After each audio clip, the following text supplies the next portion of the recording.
amazing. Parts of Spain simply appear to merge with the Mediterranean Sea. Guys, welcome to the channel, The Modern Survivalist. Survival and preparedness for real is what I do here, and if you want to learn more, subscribe to the channel. You have a ton of content already uploaded. Use the search function to find specific topics, and I always recommend my books as well. Survival Skills, Surviving the Economic Collapse based on my experience in Argentina, and Bugging Out and Relocating. Links for all of that will be available in the links there below. This is shocking. This is amazing. Look at how it looks.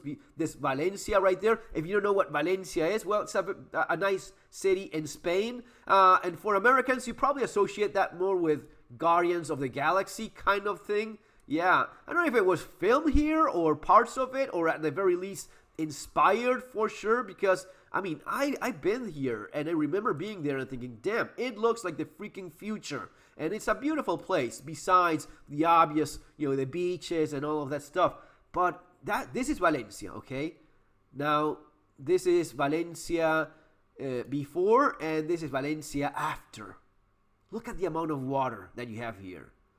Look at how this place was just saturated with so much water, throwing cars around like toys. Look how the streets ended up. It is terrible. Yeah, this is not like, when you see Wakanda. No, this is actually a real place. It exists. And it is just a huge part of it ended up underwater. Now, the lesson here is what? What can you do up? Well, not much. This is just nature. This is the force of nature and just how things change, how geography, right, changes. The scenery is modified by these events, and there's very little you can actually do. Yes, infrastructure does help in certain cases, but when you have this amount of water, when you have this sort of thing, no, you just get out of the way.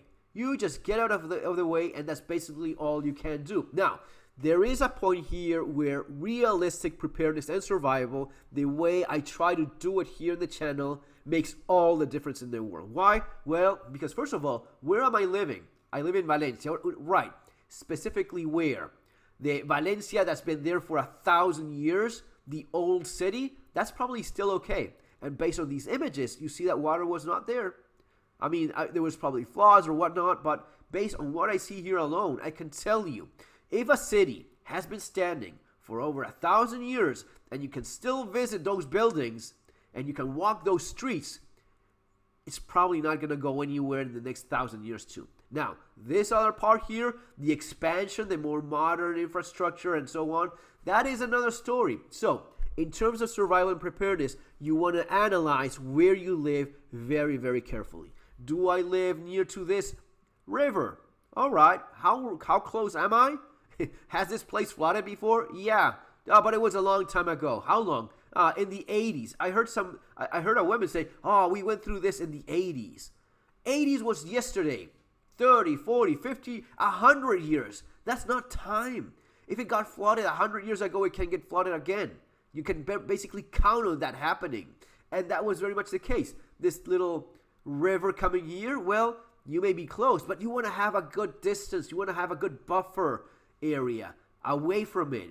Altitude. The higher you are, the more likely to be safe. There is a reason why this city has been standing for over 1,000 years. There's a reason why they didn't build maybe buildings here, or they just assumed that, yeah, at any moment water comes and it just takes everything away. And then a developer shows up, makes a ton of houses, bunch of buildings, sells everything, and yeah, within a few decades, it's all underwater. That's what you see. This is a lagoon. I mean, this is the Mediterranean Sea. This is a lagoon. You see this all over the world. You see this on the Keys in Florida, right? You can expect this to happen, and it eventually does happen. So if you have a lagoon and you have very low land here, this will all get flooded eventually. One day or another, you see this little stream of this little line of water, all of this zigzagging. That means you don't have a clear line. That means you probably have very low terrain over here. Good for growing, yeah, for sure. On some seasons, not great for building. I wouldn't be living there. Look at this part over here. Again, assuming this is older structures. This is just fine. This survives. This stays above water. All of this, not so much. So, realistic preparedness, survival, separated from the fantasy and the, all the cool stuff you see in Hollywood movies and TV series and all of that stuff. That's all nice. That's all great. But here is where you have that big boy discussion of, okay, let's analyze this. What out? How high is this? How much above water is it? Is it 100 meters? Oh yeah, you're probably fine. Is it 10? Yeah, you're probably screwed. That is not safe enough. You want to put a lot more distance. You want to be in the places that have been there for hundreds, even better, thousands of years. Guys, that's what you should be doing. That's the way you should go about realistically preparing. See you on the next video. Take care.